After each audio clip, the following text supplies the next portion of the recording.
Faut rigoler! Coucou, me revoilà. Il est 9h30 à quelques secondes près. C'est donc l'heure de la chronique déjantée du Patou qui rit de tout, ou presque, en direct dans les studios de Radio Libre en Périgord, la radio que l'on adore. Alors, si on causait de façon foncière, en commençant par une petite chansonnette. Je suis propriétaire de mon terrain, je vis dans ma cabane au fond du jardin, je me lave à l'eau de ma fontaine, je me chauffe au bois que me donne Germaine. Alors Germaine, c'est ma voisine, elle est gentille, hein. Même que des fois elle m'invite à manger la soupe, et hop, et au lit. Alors, je ne possède pas de baignoire, et je n'ai pas l'électricité. Je ne serai donc pas taxé. Non, je ne serai pas taxé. Pour les autres, il faut savoir que si vous prenez l'eau avec ce gouvernement, vous boirez la taxe plus facilement. À propos de prendre l'eau, vous avez vu les résultats du vote de l'Assemblée nationale sur le volet recettes du budget 2026. Une voix pour, 404 contre. C'est une véritable branlée. Alors, bien sûr, le Sénat va tout remettre à plat. Retour à l'Assemblée nationale qui va tout chambouler à nouveau. In fine, comme je l'avais annoncé lors d'une l'une de mes précédentes chroniques, la censure va tomber. On n'est pas sorti de l'auberge. Vous me direz, c'est normal, on n'y est même pas entré. Et pendant ce temps, notre président, alias Monsieur Trouillomètre, préfère voyager à l'étranger pour distribuer notre pognon allègrement. Françaises, Français, si vous n'avez pas encore compris, moi je vous le dis, avec Manu on l'aura tous dans le, avec Manu on l'aura tous dans le, allez, circulez, il n'y a vraiment plus rien à voir.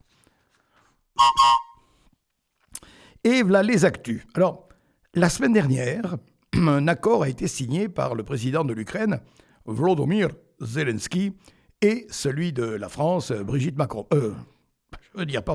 Emmanuel Macron, bien sûr.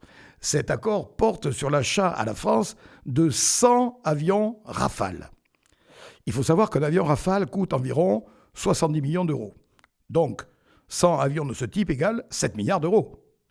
Sachant que la France a déjà généreusement donné à ce pays 3 milliards d'euros en 2024, il manque donc 4 milliards à l'Ukraine pour régler la note. Mais pas d'inquiétude, car depuis le début de l'invasion russe, ce sont l'équivalent de 280 milliards d'euros qui ont été versés à l'Ukraine par les États-Unis et l'Europe. Donc, si Volodymyr a su placer cette manne, il n'aura aucune difficulté à honorer ce contrat. Et les 7 milliards en question, il va en faire quoi le Macron ? Oh, il va bien trouver une niche fiscale pour s'en occuper, mais personne n'en saura rien. Évidemment, je pourrais même parodier Coluche en disant « Un petit Rafale au dessert, c'est un régal que l'on vous sert. Fermez le banc !» Et voilà le contournement de Bénac qui revient sur le tapis, comme aurait dit Bernard. Et si j'ai bien tout compris, le rapporteur public a dit « niet » au nouveau projet présenté par Germinal, qui pourtant n'aurait rien à voir avec le premier, puisqu'il a été baptisé « boucle multimodale d'accès aux deux rives de la vallée de la Dordogne, au cœur du triangle d'or les Milandes, Castelnau-la-Chapelle, Marquessac-Bénac, pour de nouvelles mobilités sécurisées ». Le rapporteur a dit qu'en fait, il y avait rien de nouveau dans le projet, si ce n'est qui s'appelle autrement.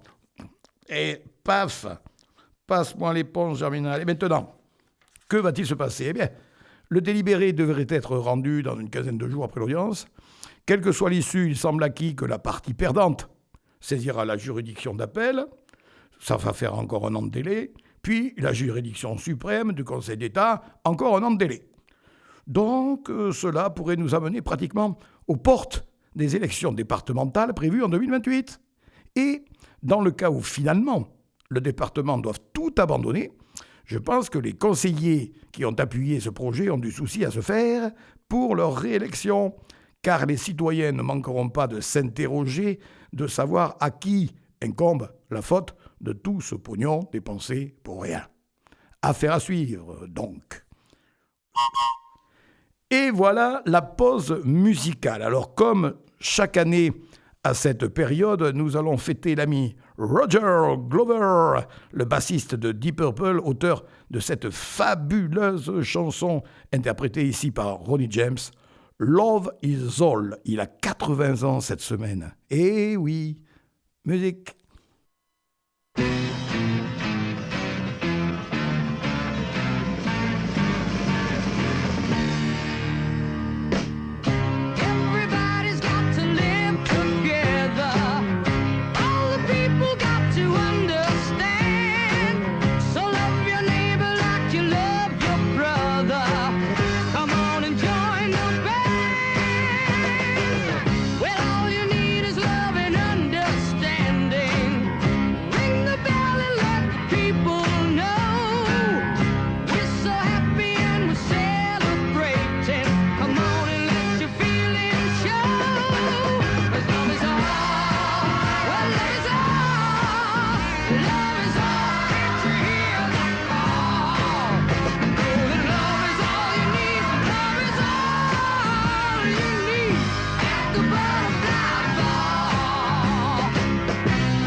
Et sans autre transition, nous allons passer au moment du contre-P.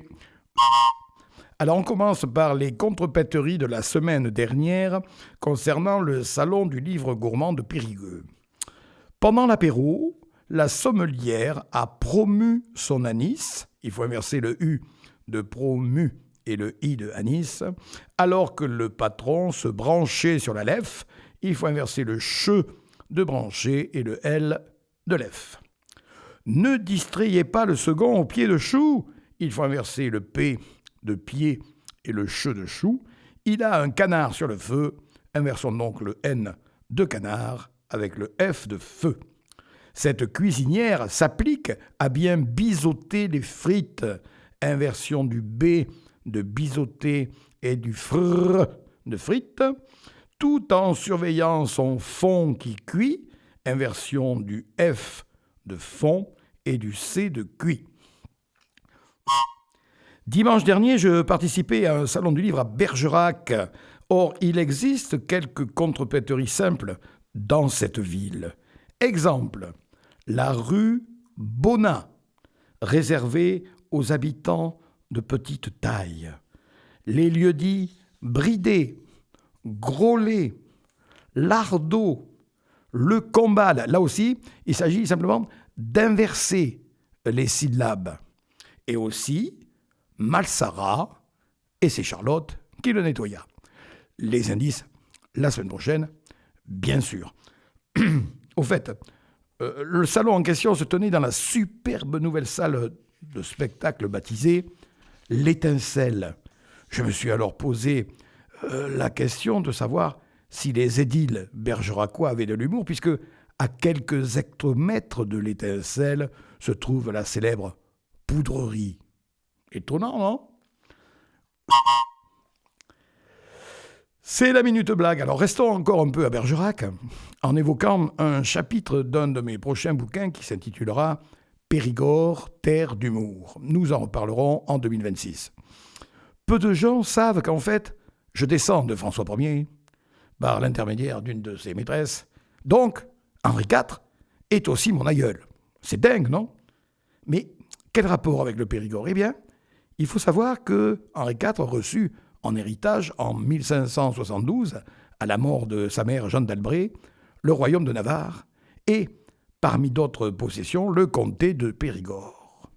La plupart des historiens s'accordent cependant sur le fait qu'il soit fort improbable qu'Henri IV ait un jour séjourné en Périgord. Et pourtant, il semblerait bien qu'il se soit établi un temps à Bergerac, durant les guerres de religion. Et le Vert galant y fit montre d'un humour certain. En effet, il fut accueilli par un notable qui se lança dans un insipide et interminable discours. Dans le champ voisin, soudain, un âne se mit à braire, et le roi de dire « Allons, ne parlez pas tous en même temps ». Voilà les petits loups, c'est fini pour aujourd'hui. N'oubliez pas que vous pouvez me réécouter vendredi à 15h30 et samedi à 9h30. À la technique, c'était Yanis, et je le remercie. Samedi prochain, 29 novembre, j'entame mes dédicaces de fin d'année à Thiviers, au Totem, où je dédicacerai de 9h à 12h30, avec toujours le même slogan, un livre rigolo, c'est une bonne idée cadeau. En attendant de vous y rencontrer, je vous délivre le petit message habituel.